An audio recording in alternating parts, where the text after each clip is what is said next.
Hi guys and welcome back to my channel. The case that I'm going to be looking into today is a case that, well, I'm not saying that it probably would have ended differently actually if things had gone right with the police. It is the case of Denise Amber Lee, if any of you guys have heard of it. Quite a few 911 calls came in that day about this poor woman, and yet, I don't know, police failings on a certain aspect of it. It's a heartbreaking case, but let's jump right in.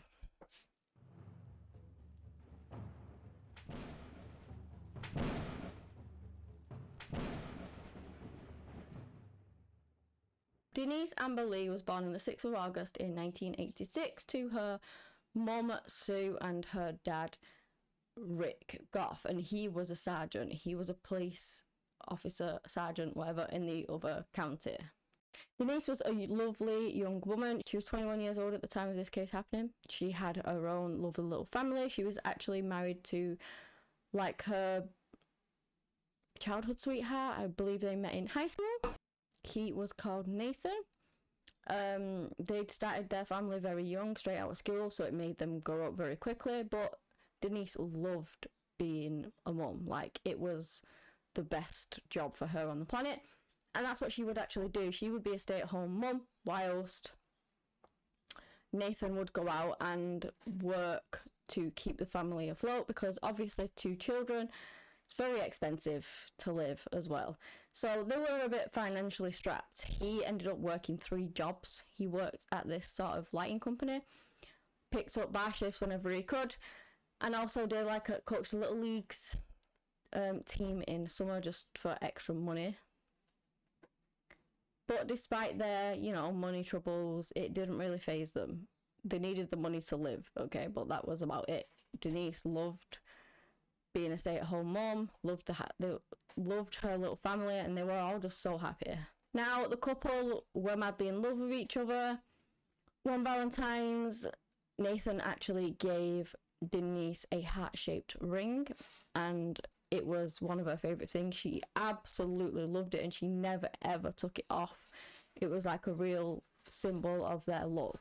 I actually believe that the couple were trying to save up for their own house as well. Now let's get to the 17th of January in 2007.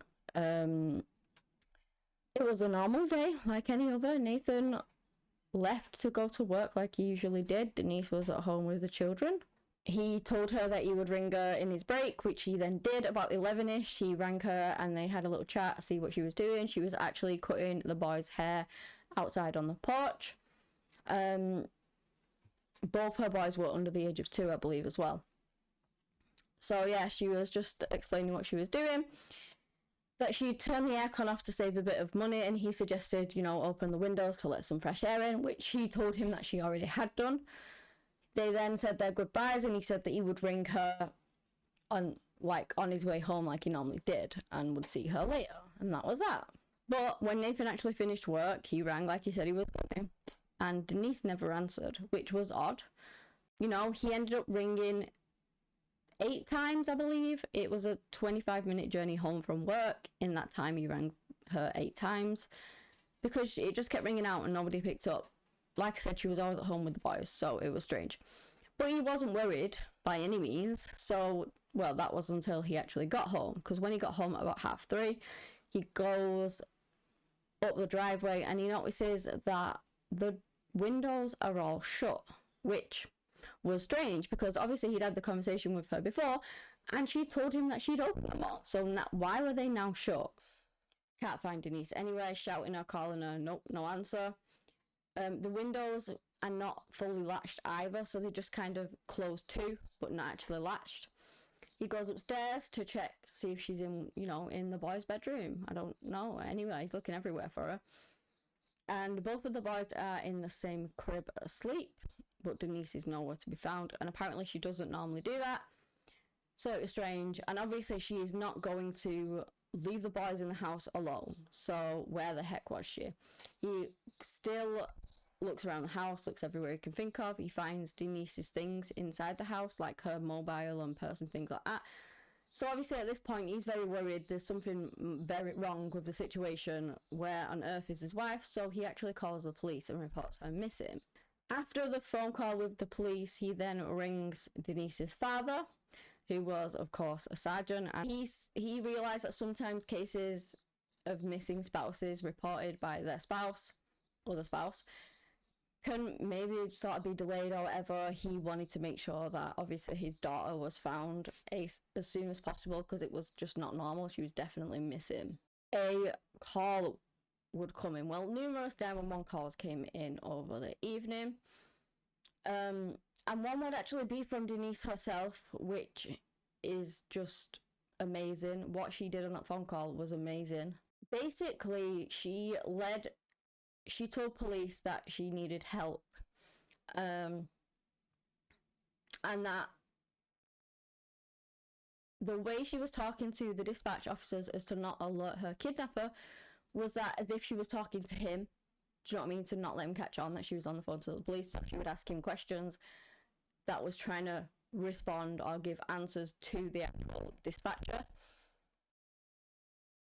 And she did manage to give quite a lot of information. She managed to give her full name, her address, you know, that she had a husband and children.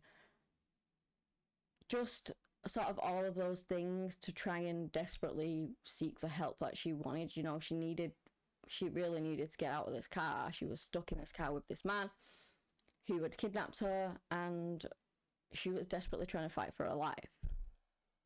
Eventually the call does end because the kidnapper, who we'll get into in a minute, realizes that she has his phone, because she actually managed to get his phone off him, and this is when she called the police. So basically the man that had taken her was called Michael King. When the police looked into their investigation and looked to see where Denise had gone, a neighbour did actually come forward to say that she had seen a white male man driving around, a white man driving around the neighbourhood. She thought it was suspicious. He was in like a green Camaro. She thought it was suspicious. She's literally gone outside and stared this man in the eye to say, like, look, listen, I'm watching you, be careful. And then he pulls into Denise's driveway. So she just kind of figured that he knew Denise and that maybe he was lost and he'd finally found the house that, you know, he needed to get to. So she goes back inside, she watches TV, and about 10 minutes later she comes back out because she's still it's niggling at her a little bit, you know, as to who this man is or whatever. And then she sees him in the car pulling away. She doesn't see who's in the car, but she sees the car pulling out the driveway, and off he drives. Basically, he had been driving around on the prowl. He had gained entry into Denise's house, and he had abducted her right in front of her children. She probably, I don't know, said that I'll come quietly if you just spare my boys or something along those lines.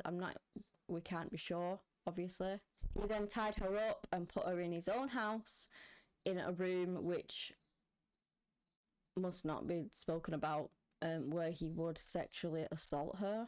And Denise fought really hard for her life. He then would sort of bundle her back up in the car, and he went around to his cousin's house to try and borrow a shovel, a gas canister, and a torch, I believe. And he said basically that he pulls up, asks his cousin if he could borrow these things, and says that his lawnmower was stuck in the front driveway in his garden, something along those lines, and he needed to dig it out, basically. Right? And while he's telling him this woman, Denise, comes sprinting out of the car, tries legging it. Michael runs after her. He manages to grab her, bundle her back in the car. She's screaming for help, screaming to call the police at this point. And his cousin Howard is witnessing all this, like, in shock, and asks Michael what on earth is going on. And Michael just basically says that it's fine, ignore it, and then he drives off. Now, Howard apparently thought that it was just another explosive relationship that he was in and they were just having a row kind of thing, but it did kind of weigh heavily on his mind, and so he did tell his daughter about it, a 17-year-old daughter, and his 17-year-old daughter would then ring the police. So this was another 911 phone call that came through. And that was the point as well, when she actually managed to get out and he pulled her back, that is when she grabbed Michael's phone. So she managed to sneak it off him without him knowing. And bearing in mind, I think he then, I don't know if he had a bound initially, but I know later on, whilst on the phone, whilst Denise's actual phone call, she was tied and blindfolded as well. So I don't know if it was just her arms that were tied up or whatever, and that's how she managed to run, or whether he did that after because she'd escaped. I'm not sure. So off he goes again. Howard actually did check to see whether his story was true, whether there was a lawnmower in the front garden. Well, guess what? There wasn't, and so he then did ring the police himself, but anonymously. But they knew it was him because they'd had that many calls off of all these different people. They did find out who it was, but he did try to ring anonymously. Apparently, I struggle with that word at first. Then there was another call came in from a woman who was driving around in the car, and this call would have been so vital. Excuse me, if the failings didn't happen, basically. So this lady,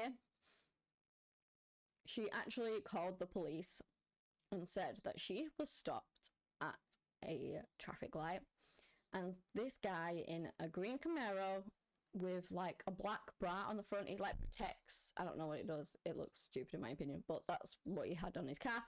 So he had this black bra on the front, and she looks over, hears this almighty scream, like a terrified scream, looks over and sees a head pop up and just him pushing down the head in the back seat.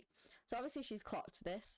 The scream was not, it was a save my life scream. It wasn't like anything else, just a kid crying. She did think it was a child, but it was dark and she couldn't really see. She described the man as pretty much everyone that had seen Michael had described him. Kind of plump, greying hair, white male in the Camaro, obviously. And she basically said that he was behind her. She was trying to drive really slow so she could see his license plate because in that state it wasn't necessary to have license plates at the front and the back. So obviously for her to take down his plate, he would have to pass her. She would have to get behind him. He wasn't all for that because he knows that she'd seen him and he knew probably that she was trying to get his plate, and so he didn't pass her. Basically, she slowed really, really a lot down, holding up all the traffic, and he did too. He never passed her. So she's on to the officers telling them this, and then he ends up turning and she's like, should I follow him? There's a bit of hesitation by the officer, at which point she can't actually get over to follow him. And the dispatcher, you can hear, is relaying this information, but sort of by voice to other officers. The problem here was she had actually crossed county lines, and rather than getting over to where all of the police cars had gone through, she ended up going through to Charlotte Police Department, and then that was a completely different state. They had no idea what was going on. Now, that normally wouldn't matter because if the information gets input into the system correctly, everyone, it would flag up and stuff. They would have sent out people to that area and it would flag up and everything. And I believe, it would come through to the other police station and they would be able to get the information. However, they never put it into the system. All she did was write it down on a piece of paper. I think it was a she. Relate it to the officers in the office, and it was really busy in that office, and so nobody was ever dispatched, nobody was ever sent, the information was not put into the computer, and that was that. The thing was as well, there was actually an officer posted right close by to where he was, and it's thought that he probably drove past the officer, but the officer never knew because it was never put through the system and nobody was ever sent. So that's how frustrating it was as well, because Denise would have been alive in that car at that point, and it just never came through. Well, it went through to the wrong one, and they failed. They didn't put it in the system. They said it was because they were busy. And okay, I get people being busy, but come on, if that is the policy that you put it in the system and that's what you have to do, then do your job properly. I'm sorry, but yeah. It was actually 5 calls put in that day to the police, all about Denise, including, like I said, one from herself. much later on, just after 9, I believe, a police officer was stationed on like I-95 or on an exit or something along those lines. I can't remember what it was. But this blue-green Camaro with the bra on the front ends up going past him and he pulls him straight over. It's Michael. He refuses to get out of the car. Only 5 times. Only when finally he says, I'm going to use force, does he comply and get out. They look in the back seat for Denise and she is not there, but Michael is wet through from the waist down. They find the burner phone. Oh, that's one thing as well. You would have thought that they could have traced the call that she was ringing off, but they couldn't because it was a really old phone model and apparently it didn't have GPS on. So, I've seen somewhere that it was a burner phone, but I've also seen that it was just a really old phone, so I don't really know whether it was a burner phone. But anyway, they found that with the battery out. They also, inside of the car, found hers pulled out from the boot and shoved into one of the pockets of like this front seats, you know, from the back. They found Denise's heart-shaped ring and also like her handprint on the outside of the car and some blood on the inside. But again, there was no Denise. So Michael came up with this strange story. He basically said that they were having consensual sex, that I don't know, they both ended up getting kidnapped. He was the one that took credit for the phone call to the police that Denise made. Basically, they then let him go, but drove off with Denise and he had no idea where she was. I don't know. It was weird. They found Denise's body the next day, or the next couple of days, I believe. 19th of January, I think. Sadly, Michael had basically put a gun to her forehead and just shot her and then put her in like a marshy area and tried to get rid of her body and evidence, well, like burying her. They obviously found the muddy shovel in the car and he was wet through, so they kind of knew that it was sort of a very wet area where she was put. He had, within like 6 hours, he had murdered her basically, but had been driving around with her. Denise really she enjoyed watching like Law and Order, is it called? Crime, whatever, true crime things. Her father was obviously a police sergeant, so she had put the evidence in there to make sure that if Michael killed her, that he would not get away with this, because she put the evidence in there to say that she was definitely in that car. And he was eventually put to trial. He was found guilty. It was the 4th of September 2009, and it was suggested that he be put to death, I believe. And I believe her family have since put the Denise Amber Lee Foundation forward, where they're trying to improve failings with the police, because like I said, if that call had been entered into the system, an officer was right around the corner. He probably drove past, or they could have gone to that area and they could have stopped him. Like, this woman on the phone literally gave directions. Oh, sorry as well, she rang back. When she saw the news, and she saw Michael's face in the news the next day, or whenever it was, she actually rang the police back and said, this is the guy, this is who I was talking about when I thought it was a child kidnapping. And it went through to the right police department this time, but obviously they had no idea about her call, because she'd gone through to the other police department, which is absolutely so devastatingly frustrating. That's when they obviously realised what had happened. I believe a few people got suspended and things because of that, which good, because clearly they're not doing the job properly, whether they're rushed off their feet or not. It shouldn't matter. And so this foundation is to try and, you know, improve things like that and stop it from ever happening again, because Denise was 21. She had her entire life ahead of her. She had 2 young boys that she adored, her husband that she adored, and her life was snatched away from her by Michael King, who, I don't know, he had some mental health issues. I think he had a traumatic brain injury as well, but pretty much he'd not been in trouble with the law before. He led a simple life, but just when he took Denise, things had been going wrong in his life. He was divorced, I believe he lost his job, so a lot of things sort of piled on top of him and he just snapped, I guess. I don't know.